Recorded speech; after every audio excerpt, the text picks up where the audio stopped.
그게 아직 조금 불편해가지고 좀 그렇습니다. 그래도 뭐 할만하니까 이제 3부 예배는 제가 드려야 되겠다 해서 했습니다.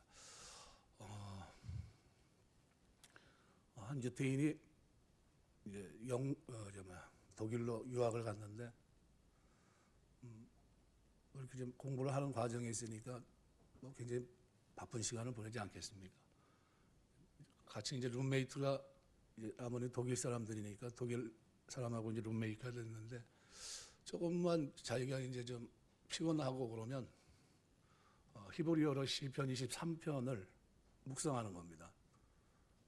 이제 물어봐요. 독일 그 룸메이트가 히브리어다 이거는, 그리고 지금 옛날에는 쓰지 않는 거고, 근데 그걸 왜 자꾸 하냐 이렇게 물어봐요. 물어보니까 이 친구가 하는 말이, 이 23편을 내가 묵상하면 어디선지 모르게 내가 내 몸이 뭔가 힘이 어디선가 밀려오는 것 같은 느낌을 받는다는 거예요.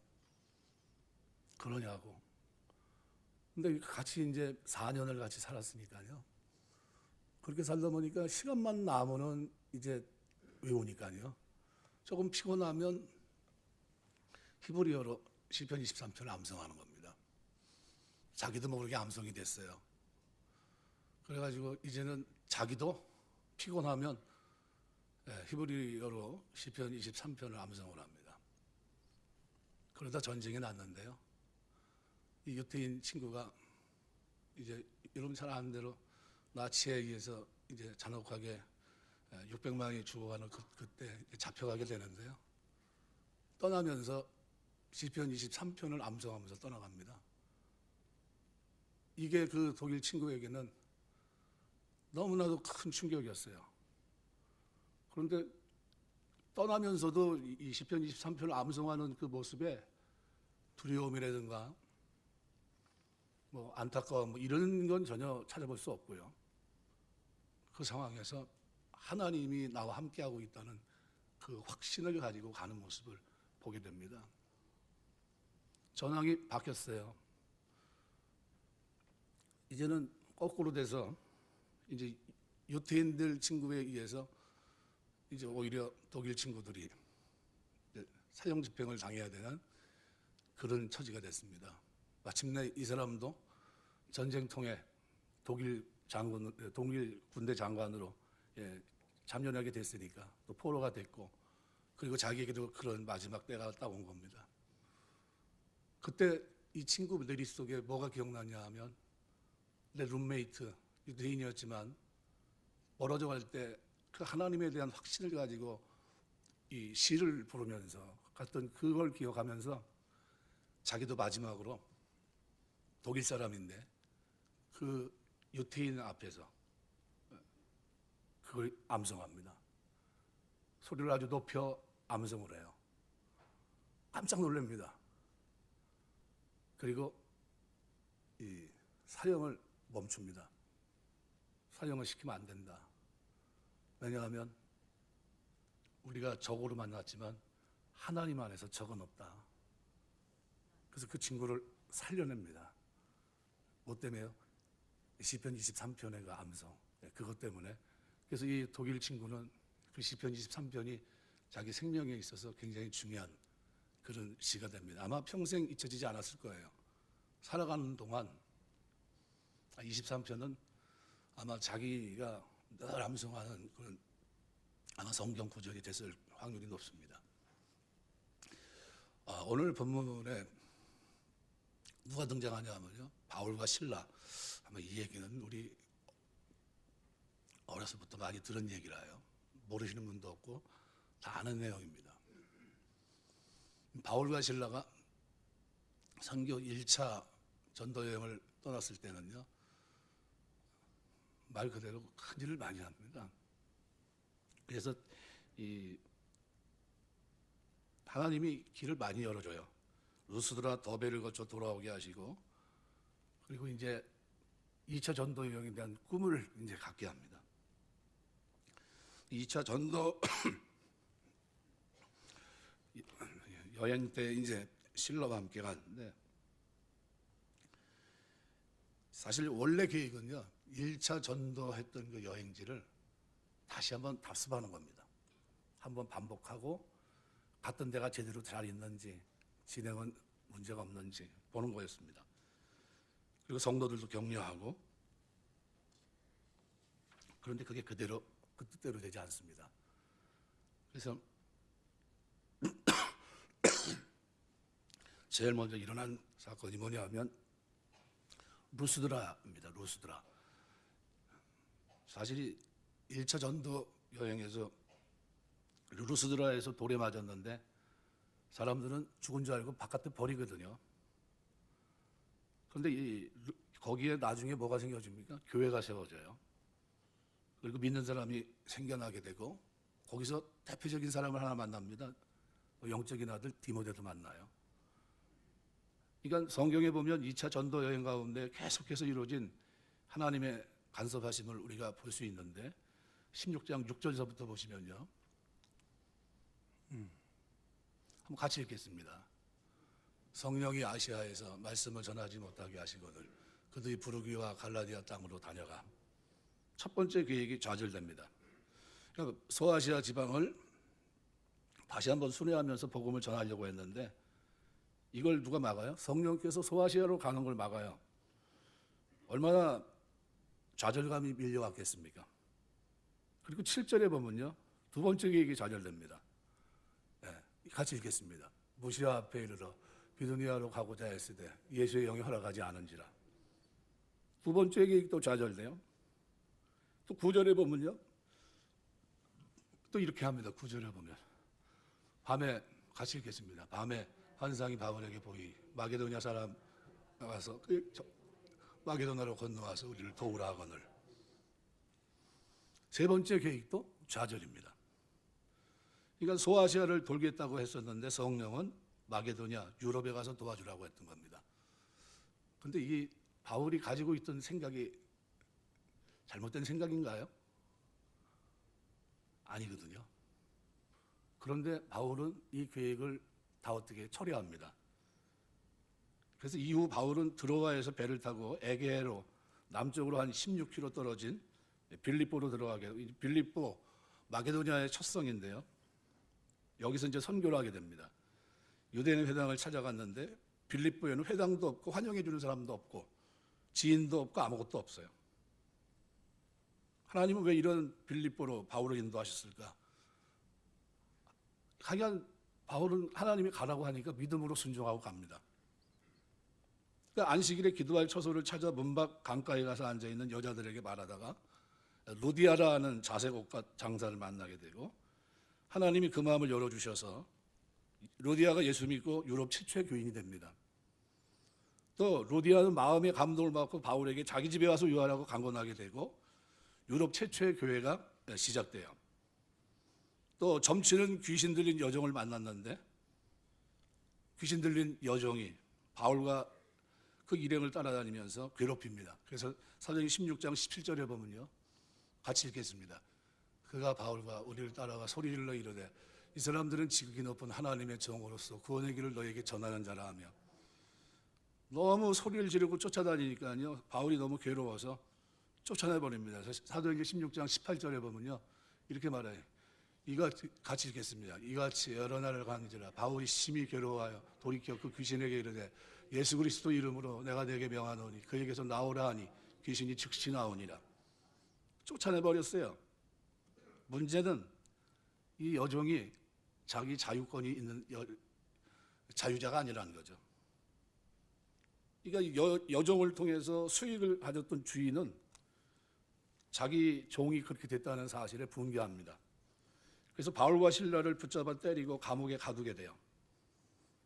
옷이 찢기고 매맞고 발은 차크에 차인 그날 밤 감옥에서 바울과 실라는 무슨 생각을 했을까요? 아, 이거 믿음으로 내가 하나님을 위해서 1차 전도여행 갔을 때 그걸 한번 돌아보고 이렇게 온다고 했는데 그걸 후퇴어 일로 돌려가지고 나를 이렇게 들겨맞게 하고서 이럴 이유가 뭐가 있었지라는 생각이죠. 아마도 자신이 걸어온 길을 복귀하면서 이 모든 일이 하나님의 성령이 하신 일이다. 우리가 감옥에 있는 것도 하나님의 계획이겠다. 막 이런 생각을 그가 그 속에서 했을 겁니다. 바울을 아무도 다른 사람들이 그렇게 이해할 수 없었어요. 대책도 없는 상황에서도 이제 끝이라고 생각했는데 하나님은 그 일을 통해서 하나님의 역사를 열어가고 계십니다. 뭐냐면요, 왜 이런 어려움이 나에게 생겼지라는 거예요. 그런데 바울은요, 이 선교의 틀을 여기서 보여줍니다. 우리 교회 이제 뭐 선교사의 지망생들이 이제 있는데 제가 이걸 설명하면서 제가 그런 얘기를 했어요. 선교사라는 건 뭐냐? 선교사는 하나님 앞에서 흔들지 않는 틀을 가지고 있는 사람들이다. 믿음으로 순종하는 틀, 습관을 쫓아 하나님 앞에 감사, 기도하며 찬송하는 틀, 이걸 가지고 있는 사람들이다 그랬어요. 제가 무슨 얘기냐, 제가 설명을 해줬습니다. 그게 오늘 본문이에요. 선교사들이 이게 왜 필요한가 하면요, 이해가 안 되잖아요. 복음을 전했는데 매를 맞고 지금 어떻게 찾고 차에서 살은 파들어가고 있고 도대체 이해가 안 돼요. 끝이 아닌가. 아무리 믿음의 눈을 들어서 지나온 시간을 걸어봐도 답답해 보일 수 있습니다. 그런데 지금 내가 실패라고 하는 이 자리도 하나님이 여태까지 내 삶을 열어주신 자리고 같이 오셨고 그 자리에까지 하나님은 나로 하여금 좌절감을 맛보게 하시면서 내 삶을 새롭게 만들고 있다는 사실입니다. 하나님은 다 계획이 있었어요. 나만 몰랐지 인식하지 못했을 뿐이지 결국 우리에게 필요한 것은 뭐냐면요, 흔들리지 않는 틀입니다. 확신. 시편 23편의 그 틀을 가지고 일생을 살아갔던 그 유대인 청년처럼 오늘 우리에게도 흔들리지 않는 틀이 있어야 됩니다. 하나님은 지금도 내 삶을 열어가고 계시다는 믿음을 붙들면 절대로 낙심하지 않습니다. 그리고 이 믿음을 가지게 되면 하나님 앞에서 자기 삶을 다시 돌아보게 돼요. 그래서 오늘 각국 사람들이 착각을 합니다. 내 생각을 가지고 순종하는 것과 하나님 말씀 앞에 믿음으로 순종하는 건 달라요. 그죠? 내 생각이 많이 가미되어 있는 생각은 뭐예요? 바울이 1차 전도 여행을 끝나고 와서 돌아보면서 선교하는 거였어요. 그런데 하나님이 원했던 건 뭡니까? 내비 놔두라는 거예요. 신경 쓰지 마라. 너는 내가 너에게 필요한 곳으로 가서 너는 네 정체성만 거기서 드러내면 된다. 그게 뭐예요? 그 틀. 예, 이거는요, 오고 오는 시대에 모든 선교사들이 가지고 있어야 될 틀입니다. 그래서 이 두 번째로 오늘 본문에 우리가 생각할 것이 있다면요, 기도와 찬송이 습관화되어야 됩니다. 결론적으로 놓고 한번 가만히 보세요. 만약에 바울과 실라가 매를 맞고 착고에 차여서 지금 굉장히 고통스러운데 원망하고 있었다면 어떻게 됐을까요?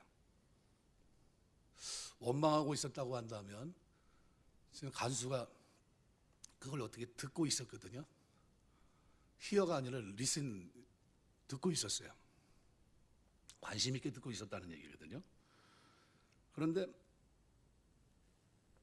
그럼 그 듣고 있었던 걸 통해서 어떻게 해요?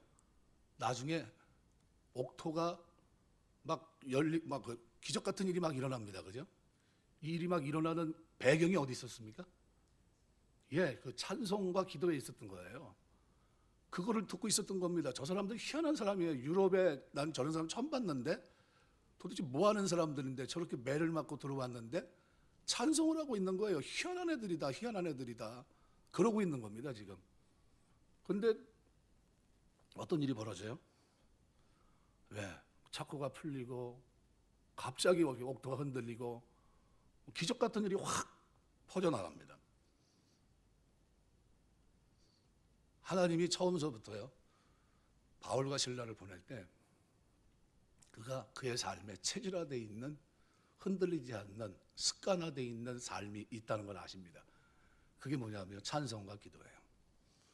여러분이 살아가면서 어떤 환경을 만나도요, 찬송과 기도가 여러분의 체질화되시길 주 이름으로 축원합니다. 왜요? 아무리 힘들어도요, 내 삶에는 이 찬송과 기도가 정확하게 한복판에 있어야 되는 겁니다. 믿음으로 순종했다면 결과는 누구 손에 있어요? 하나님 손에 있는 겁니다. 그리고 나는 뭐예요? 거기서? 나는 거기서 하나님 앞에서 내 자세를 취하고 있어야 돼요. 성경 신약성경 사복음서 가운데 예수님의 행적을 기록한 사복음서를 조명할 때 제가 제일 유심히 보는 게 뭐냐면요, 예수님이 습관을 쫓아 기도하셨다는 장면입니다. 예수님이 뭘 쫓아가세요? 습관. 그냥 마땅히 있어야 될 자리에 있고요, 마땅히 기도하는 자리에 예수님이 있었어요. 겟세마네 동산도 마찬가지고. 그래서 여기 10장 25절에 보면 여기 기도는 원어상 감사의 기도입니다. 그러니까 찬송이라는 건 하나님의 하나님 되심을 고백하는 건데, 바울은 고통 속에서 하나님을 생각한 겁니다. 그러니까 그 자리에서 원래 나에게 있었던 거, 그게 뭡니까? 이 틀, 어떤 환경을 만나도 변하지 않는 틀.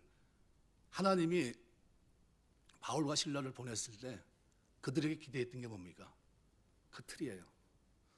쟤들은 어디 갖다 놔도 반드시 어떻게 해요? 그렇게 할 거다. 쟤들은 어느 자리에 가서도 어떤 환경 속에 있어도 하나님 앞에 감사하며 기도할 거다. 이 틀이 하나님의 마음에 있는 거예요. 그러니까 그를 어디다 이게 가도 변함이 없는 거예요. 능력이 나타날 만한 배경을 가지고 있는 겁니다. 근데 우리 대부분의 사람들은 어때요? 원망합니다. 바울과 실라와 전혀 다른 생각을 한 사람이 기록되어 있는데 그 사람 누굽니까? 간수입니다. 27절에 보면은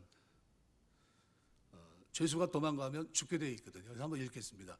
간수가 자다가 깨어 옥문이 열린 것을 보고 죄수들이 도망한 줄 생각하고 칼을 빼어 자결하라거든. 이게 잘못하면 자기가 죽게 생긴 겁니다. 왜? 이거는 이런 일이 한 번도 없었는데 이거는 책임을 묻게 돼 있고 공모한 거로 보거든요. 그래서 바울이 소리를 지릅니다. 28절에 내 몸을 상하게 말라. 우리가 다 여기 있노라. 간수의 목숨을 건져요. 그러니까 같은 시간 같은 장소 한 무리는 신실하신 하나님과 자신을 구원해 주신 하나님의 은혜를 생각하고 있는데, 반면 간수는 자기 앞에 벌어질 감당할 수 없는 현실, 이후 일어날 끔찍한 일을 생각하며 죽음을 선택하고 있었습니다. 우리는 어떤 환경을 만나든 간에 변함없어야 돼요. 일관된 자세. 그러면 성경에 다니엘서 6장에 기록되어 있는 다니엘은 일관된 자세입니다. 뜻을 정하고요, 평생을 하나님 앞에 기도하는데, 기도하면 좀 한 달만 쉬면 되잖아요. 그런데 그렇게 하지 않지 않습니까? 하나님 앞에 기도하기를 쉬는 죄를 범치 않아요. 그리고 하나님 앞에 감사함으로 기도합니다. 이게 습관이에요. 체질화되어 있는 삶, 변하지 않는 것. 거기에 뭐가 있습니까? 하나님의 역사, 하나님의 능력, 하나님을 신뢰하고 믿음은 순종이에요. 믿음은 말씀 앞에 순종이고 하나님과 바른 관계 속에서의 삶을 선택합니다. 그래서 시편 42편 11절에 보면 같이 읽겠습니다. 내 영혼아, 내가 어찌하여 약심하여 어찌하여 내 속에서 불안해하는가. 너는 하나님께 소망을 두라. 나는 그가 나타나 도우시는 말미암아 내 하나님을 여전히 찬송하리로다. 여러분, 우리가 살아가면서 힘들어도요, 무조건 하나님 찬송하고 이 틀을 여러분이 놓치지 마셔야 돼요. 거기에 뭐가 있습니까? 능력이 있어요. 여기 25절 말씀에 보면요, 듣더라 이렇게 돼 있어요. 듣더라. 한밤중에 바울과 실라가 기도하고 하나님을 찬송하며 죄수들이 듣더라. 기도하고 찬송하며 죄수들이 들었는데, 이 듣는다는 에페크론토라는 이 단어는 신약에서 여기에만 쓰인 단어입니다. 이 단어가요, 어떤 의미냐면요, 신앙송이나 노래, 연주, 이것을 기쁘게 듣는다는 뜻을 나타내는 특수한 동사입니다. 죄수들은 한밤중에 들려오는 기도, 찬미 소리를, 흥미를 가지고 듣고 있었다는 거예요. 야, 희한하다. 저 사람들이 저렇게 매를 맞았는데 기도와 찬송 소리를 들으면서 저거 처음 듣는 건데 히브리인들이 부르는 그 찬송을 부르고 있는 거예요, 지금. 그러니까 얼마나 놀랐겠습니까? 흥미 있게 듣고 있었다는 거예요. 그래서 이 사실을 강조하기 위해서 이 단어를 특수한 단어로 당시의 상황을 설명해 주고 있는 겁니다. 그러니까 큰 지진으로 옥문이 열리고 이적이 일어납니다. 바울 바나바 찬미 기도 소리를 듣고 있었던 그들은 지진이 나고 옥토가 움직이고 문이 열리고 메인 것이 벗겨지고 엄청난 사건이 눈앞에 펼쳐지는 걸 봐요. 그 기적이 바울과 실라가 하나님께 기도하고 찬미했기 때문이다. 그래서 일어난 기적이라는 것을 즉각적으로 그들은 알아냅니다. 왜요? 그 밤에 거기서 그 일을 한 사람은 저 사람들 뿐이 없으니까. 죄수들이 다 그걸 듣고 있었어요. 도대체 이게 무슨 소리야? 다 자는 시간에 시컷 맞고 지금 온 사람들인데 저 예수 믿고 귀신 쫓아내고 했던 그 사람인데 지금 들어와가지고 노래하고 있어, 기도하고 있어. 그런데 기적이 확 일어난 겁니다. 이런 과정을 통해서 그 죄수들이 하나님을 믿게 되었는지 모르지만 바울과 실라 그리고 기도와 찬미 자체가 하나님의 살아계심과 능력 행하심을 증거하는 믿음의 행위였다는 사실은 증거가 된 셈입니다. 도무지 이해할 수 없고 감당하기 힘든 상황에서도 원망하거나 불평하거나 낙담하지 말고 하나님께 기도하면서 참여하는 그리스도인들의 이 모습을 통해 불신자들은 살아 역사하시는 하나님 모습을 볼 수 있는 겁니다. 그래서 왜 세상 사람들이 하나님을 보지 못하는가? 우리가 그들을 보여주지 못하기 때문에 그래요. 고난의 자리에서 기도하고 찬송하고 하나님의 뜻을 준행하면서 그 속에서 기뻐하고 하나님이 기뻐하는 그 기쁨이 나의 기쁨이 되고 이게 나에게 있어야 되는데 그거를 잃어버린 겁니다. 어느 순간. 그래서 오늘 본문은요. 맨 마지막 34절에 보면 이렇게 얘기해요. 그들을 데리고 자기 집에 올라가서 음식을 차려주고 그와 온 집이 하나님을 믿음으로 크게 기뻐하니라. 크게 기뻐한다는 말이 여기 누가 행전이라고 그러거든요. 누가복음하고 사도행전을 기록을 했는데요. 4번 나옵니다. 크게 기뻐하니라, 크게 기뻐하니라는 데 4번 나오는데요. 누가 기뻐하는 거냐면 하나님이 기뻐하는 걸 얘기합니다. 지금 이 결과로 주어진 일이 뭐냐면요. 결국은 예수 믿는 일이 벌어집니다. 복음이 제시되는 일이 벌어져요. 여태까지 지금 이 땅에 지금 복음을 제시하고 싶었는데 바울의 목적은 어디 있습니까? 하나님의 복음을 증거하는 데 있어요. 사명을 한 번도 놓친 적이 없습니다. 그런데 그 일을 하나님은 이루시는 거예요. 그래서 이 일을 통해서 뭐 할 때요? 바로 이 기도하는 그 자리에서 찬송하는 그 자리에서 체질화된 그 모습을 가지고 하나님의 무릎 꿇고 있었더니 하나님이 어떻게 해요? 그 일을 사용하시고 그를 통해서 어떻게 해요? 간수와 그의 가족 그리고 관계된 모든 사람들이 그날 밤에 무슨 일? 말 그대로 세례식이 퍼집니다. 난리가 났어요. 아마 그 뜰 앞에 가가지고 물을 붓고 세례를 주고 난리가 났을 겁니다. 이들의 사명은 복음입니다. 온 세상에 미칠 기쁨의 좋은 소식. 감옥의 죄수들이 기도와 찬양 소리를 들었어요. 영어로는 히어가 아니라 리슨입니다. 자신이 의지적으로 목적을 가지고 소리를 들었다는 겁니다. 그러니까 사람들의 이야기를 들으려고 하지 않아요. 세상은 절대로 들으려고 하지 않아요. 특별히 인생이 고달픈 사람은 남의 말을 듣지 않습니다. 그래서 죄인들이 바울과 실라의 이 기도의 찬송 이것을 들었던 이유는 뭡니까? 바로 똑같이 매맞고 갇혀있는 처지인데 끙끙 앓고 있는 자신들과 달리 노래를 부르고 기도를 하니까 관심이 생겨 듣게 된 겁니다. 지진이 났고 옥문이 열리고 죄수들의 매인 것이 다 풀립니다. 바울과 실라는 도망가지 않습니다. 자결하는 걸 막아요. 그랬더니 뭐라고 얘기합니까? 신라 앞에 엎드려서 간수가 이런 얘기를 합니다. 내가 어떻게 해야 구원을 받으리이까? 그러니까 하나님이 간수에게 복음을 전할 기회를 주신 겁니다. 이것 때문에 하나님은 처음서부터 어떻게 해요? 바울을 쓰시기로 했던 겁니다. 바울과 실라. 그에게 뭐가 있어서요? 흔들리지 않는 틀. 어떤 상황에서도 어떻게 해요? 하나님 앞에 기도하고 찬송할 수 있는 틀. 이걸 가지고 있었기 때문이에요. 여러분 우리에게 이 틀이 있게 되시길 주 이름으로 축원합니다. 예수 믿는 사람들이요. 이 틀을 잊어먹어요. 이 틀이 없으니까요. 예수 믿는 사람은 뭐 저 모양이야 이렇게 돼요. 근데 그 틀이 있으면요 하나님 영광 받으세요. 여러분 가정에서도요 여러분 그 틀을 가지고 살아야 되는 겁니다. 내가 예수를 믿고 하나님의 자녀가 되면요 나를 통해서 이제 이 틀이 어떻게 해요? 하나님의 구원의 역사로 나타나려면 누가 희생해야 됩니까? 내가. 그래서 그날 그 복음의 메시지를 듣고 많은 죄수가 구원을 받았다고 생각이 됩니다. 만약 바울 신라가 감옥 가운데서 하나님 은혜를 생각하고 찬송과 기도를 그것이 그들의 삶의 체질화가 되지 않았다면 죄인들, 죄수들과 간수를 전도할 수 있는 복음을 전할 수 있는 기회는 없었을 겁니다. 하나님이 기적을 베풀어 주지 않으셨다면 간수가 예수님을 믿을 수 없을 겁니다. 빌립보 지방의 아름다운 교회를 세워나가시는 모습, 이 모습을 우리가 본문에서 보게 됩니다. 그래서 32절에서부터 보면요 이렇게 말합니다. 주의 말씀을 그 사람과 그 집에 있는 모든 사람에게 전하니라. 주의 말씀이 뭡니까? 복음을 말해요. 복음, 요한계시록. 가장 복된 소식.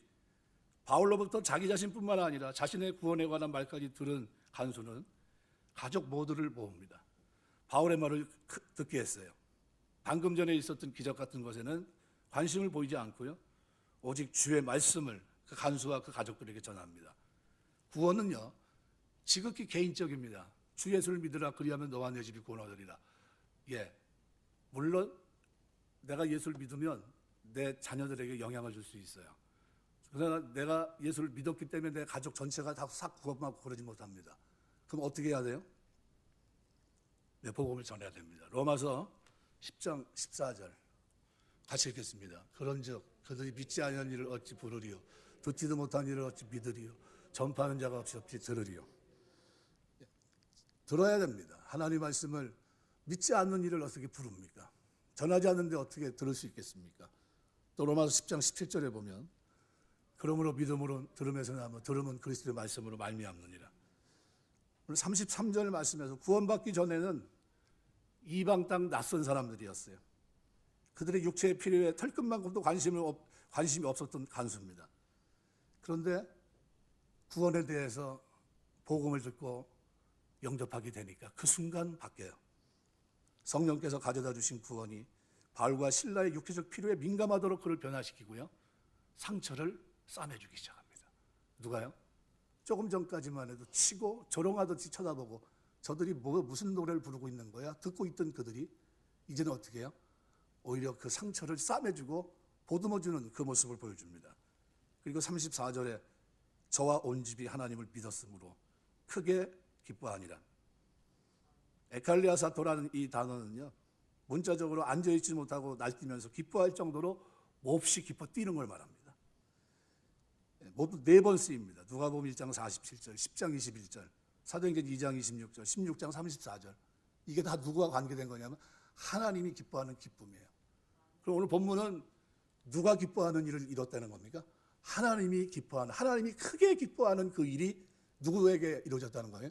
바울과 실라를 통해 그의 믿음의 순종을 통해서 그의 체질화된 어떻게 기도와 찬송을 통해서 하나님이 그들을 사용하셔서 그들이 어떻게 해요? 복음을 전할 수 있게 하셨고 이 복음을 통해서 간수뿐만 아니라 듣고 있던 간수와 죄수들 뿐만 아니라 거기 있던 모든 가족들까지 다 복음을 받아들이고 예수 믿게 되었다. 이 얘기를 설명하고 있는 겁니다. 말씀 맺겠습니다. 선교는 우리가 해야 될 가장 중요한 일입니다. 지난주 이창원 선교사 이제 왔다 갔는데 이제 동기들 모임이 있었는데 제가 못 갔죠. 근데 우리 교육자들이 이제 GMS 갈 일이 있어가지고 이제 갔더니 목사님 내가 못 왔다 그러면서 이런저런 얘기를 하나 봐요. 감사하다고. 그래서 제주도에서 그 저번에 그 중국 관계되어 있는 그 신학생들을 가리키는 그 교수들입니다. 다. 그 사람들을 이 사람이 히브리어로 강의를 해요. 히브리어를 중국어로 강의하는 사람이에요. 그러니까 웬만한 레벨이 아니고 웬만한 사람은 뭐 엄두도 못 내는데 그걸 하고 있거든요. 그래가지고 그걸 또 잘 마쳤다고 그러면서 이제 연락이 왔는데 저희 교회에서 지원해 줬잖아요. 그때 모여서 이제 일주일 이제 자기네들 전략 세미나식으로 해가지고 일주일간 해야 되는데 점심 식사 뭐 이런 비용이 좀 들어갈 것 같다고 얼마 좀 내냐 그래서 우리가 100만 원 줬는데 충분히 다 하고 잘 마쳤습니다 하고 연락이 왔더라고요. 감사하다고. 예, 참 감사해요. 예, 제가 대신 감사를 드리는 겁니다. 얼마나 좋아하는지 몰라요. 저는 우리 신앙생활에 있어서 뭐가 가장 중요한 것인가? 그런 틀이라는 겁니다. 체질화된 틀. 하나님이 나를 쓰시고 싶은데 나에게 불만, 원망, 그죠? 이런 것들이 가득 차 있으면 순종하지 못합니다. 계속해서 어떻게 해요? 튕겨나가요. 믿음으로 순종하는 것 같은데 자기 생각이에요. 자기 생각에 맞으면 오케이고 자기 생각이 안 맞으면 안 해요. 그건 순종이 아니에요. 오늘 바울은 어떤 순종을 보이고 있습니까? 예, 자기 생각이 다 맞질 않아요. 첫 번째, 두 번째, 세 번째. 그런데 믿음으로 순종합니다. 다 내려놨어요, 그냥 다. 아, 이렇게 하면 더 좋을 것 같은데 왜 하나님이 이렇게 하시지? 그런데 하나님은 바울에게 기대했던 그 틀을 바울은 그대로 가지고 있었어요. 신라가. 뭐 어떤 틀입니까?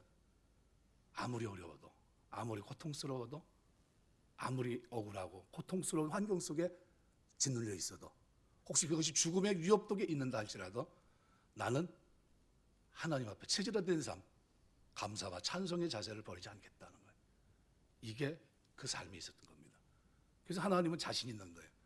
쟤네들을 거기다 갖다 놓으면 반드시 두들겨 맞고 들어가면 저들은 뭐 할 거고요? 노래할 거고, 기도할 거고, 감사할 거고, 그들은 들을 거고, 그러면 내가 그들을 구원할 수 있는 길이 되겠구나. 이 틀을 하나님께서 보여주신 겁니다. 그리고 가는 곳마다 놀랍게도 이런 틀을 가지고 하나님은 역사하셨고요. 그리고 바울은 마침내 이 일에 쓰임받는 적임자가 됐던 겁니다. 우리가 교회를 섬기고 이렇게 할 때 특별히 이제 우리 이제 선교사 지망생들이 둘이 있는데 이 틀이 중요합니다. 왜냐하면 뭐 이렇게 뭐 일을 시키면은 무조건 감사해야 돼요. 예, 뭐 이걸 왜 이걸 내가 해야 되죠? 뭐 이러면 안 돼요. 예, 무조건 순종해야 되고요. 그다음 어떻게 해요? 그 속에서 힘들어도 어떻게 해요? 견뎌내는, 그리고 묵묵히 무릎 꿇고 있는 이 모습이 있어야 되는 겁니다. 그럼 영광은 누가 받아요? 하나님이. 그래서 그 모습을 오늘 본문에서는 크게 기뻐하니라. 이런 하나님의 역사가 지금도 계속됩니다. 하나님은 우리 교회를 통해서 복음의 역사가 계속 이어지기를 원하십니다. 빌립보서 1장 12절 보면 형제들아 내가 당한 일이 도리어 복음 전파에 진전이 된 줄을 너희가 알기를 원하노라. 한밤중에 가장 비참한 시간을 최선의 시간으로 하나님 바꿔주셨고, 최악의 장소를 최선의 장소로 하나님 바꾸셨고요, 최악의 사건을 최대 구원 역사로 이루어주십니다. 이것이 하나님이 하시는 역사예요. 믿음의 순종의 결과입니다. 지금 어떤 어려움 가운데 계십니까? 어려움이 다 지나가고 난 어느 날 그 어려움을 어떻게 이겨내셨습니까? 나는 묻는 이에게 하나님이 그 순간 나와 함께 하셨습니다. 나는 아무것도 없고 나는 그만 하나님에 대한 감사와 그 하나님의 섭리를 믿는 믿음 속에서 찬송했을 뿐입니다.